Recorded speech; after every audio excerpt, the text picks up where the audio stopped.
Hello friends, आप सभी को हमारा चैनल में स्वागत है। आज हम बीएससी सेकेंड की यूनिट 3 का बहुत ही इम्पोर्टेंट टॉपिक जो कि हर साल एग्जाम में पूछे जाते हैं, डीएनए रेप्लिकेशन यानी डुप्लीकेशन। ठीक है, बहुत ही इम्पोर्टेंट टॉपिक है दोस्तों, एग्जाम में पूछे जाते हैं। डुप्लीकेशन नाम से ही क्लियर हो जा रहा है कि डीएनए का दोबारा बनना। कैसे?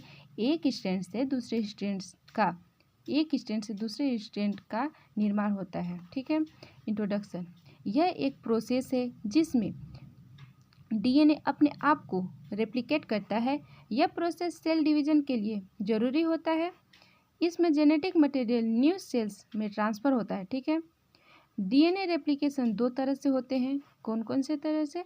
तो पहला origin of replication, direction of replication. तो ओरिजिन ऑफ रेप्लिकेशन क्या है? Origin of replication DNA replication एक स्पेसिफिक साइट से स्टार्ट होती है जिसे हम ओरिजिन ऑफ रेप्लिकेशन कहते हैं। ठीक है, ये प्रोकैरियोटिक और यूकैरियोटिक दोनों में देखेंगे। देखिए, प्रोकैरियोटिक का डीएनए स्ट्रैंड थीटा शेप में होता है, जबकि यूकैरियोटिक का लीनियर शेप में होता है। जब यूकैरियोटिक में रेप्लिकेशन होती है तो ये आई शेप में हो जाती है। देखिए, आई शेप में है ना। और जब प्रोकैरियोटिक के डीएनए स्ट्रैंड में जब रेप्लिकेशन होती है तो ये थीटा शेप में ही रहता है, बट इसमें एक विशेष प्रकार का सीक्वेंस होता है जिसे टर्च सीक्वेंस बोलते हैं। ठीक है, अब डायरेक्शन ऑफ रेप्लिकेशन देखेंगे। दूसरा है डायरेक्शन ऑफ रेप्लिकेशन जो बाई डायरेक्शन में होती है। कैसे बाई डायरेक्शन में होती है? तो देखिए, 5 prime to 3 prime, 3 prime 5 prime to 3 prime, फिर यहाँ 5 प्राइम टू 3 प्राइम डीएनए का निर्माण हो रहा है ना, न्यू डीएनए का निर्माण हो रहा है जिसमें ओकाज़की फ्रेगमेंट पाया जाता है। इस ओकाज़की फ्रेगमेंट में ए प्राइमर भी पाया जाता है। ठीक है, ए प्राइमर को रिमूव करते हैं। कैसे करते हैं? ए प्राइमर को रिमूव करने के लिए एक जो न्यूक्लियस एंजाइम आती है और इस प्राइमर को रिमूव कर देती है। रिमूव है ना, रिमूव हो गया प्राइमर। यहाँ से देखिए, यहाँ से प्राइमर रिमूव हो गया। देखिए, यहाँ रिमूव हो गया। ठीक है, यहाँ लाइगेज एंजाइम आती है और इस जो ओकाज़की फ्रेगमेंट है इसको जोड़ने का काम करता है। ओकाज़की फ्रेगमेंट को जोड़ दिया ligase enzyme, DNA polymerase enzyme आता है और न्यू डीएनए को कम्प्लीटली बना देता है। ठीक है, न्यू डीएनए स्ट्रैंड है, न्यू स्ट्रैंड डीएनए का न्यू स्ट्रैंड है। यहाँ भी डीएनए का न्यू स्ट्रैंड है।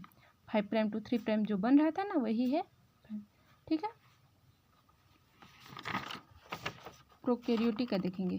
प्रोकैरियोटिक का डीएनए स्ट्रैंड देखिए, 1 2 3 ए 13 नंबर सीक्वेंस है। इसे न्यूक्लियोटाइड का सीक्वेंस भी कहा जाता है, ORIC। ठीक है, इसे AT रिच सीक्वेंस कहा जाता है। प्रोकैरियोटिक के डीएनए स्ट्रैंड में दो प्रकार का सीक्वेंस मुख्य रूप से पाया जाता है। ठीक है, देखिए, डीएनए जब डबल स्ट्रैंडेड में होता है, यहाँ ORIC रिच सीक्वेंस है, यहाँ 1 2 3 13 नंबर सीक्वेंस है। ठीक है, यहाँ डीएनए ATPase एंजाइम पाया जाता है। जब इसमें हेलिकेज एंजाइम आती है तो डीएनए का डबल स्ट्रैंड सिंगल स्ट्रैंड में कन्वर्ट हो जाती है।